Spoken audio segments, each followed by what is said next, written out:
Hey guys, in this video, I'm going to show you how to unpublish a page on Webflow. So if you're a client and you want to unpublish a specific page, you don't want it to show up on your live website, this is how you will go about it. So first of all, log into your backend, go over to the site and click on these three dots here and go to the editor.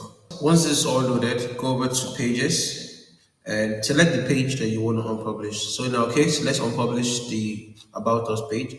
So all you have to do is go to the right hand side and you see the settings part. Click on settings, and on this settings part, just come up here and click on Save as Draft. Okay, so just click this arrow you're seeing next to Save.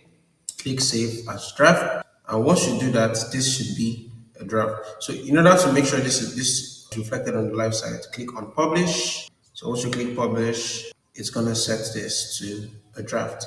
So now, if anybody goes to this on the front end, it's not going to load. It's just going to show fall for or redirect them to the home page because it is currently not live. Okay. If you want to get it back to be published, go to settings and click here and use this stage for production for publish. So click on it and click publish up here again. And now this is live once again. Okay, so that's basically how to go about it. If you have any questions, you can ask me in the comment section below, and I'll see you guys in the next one.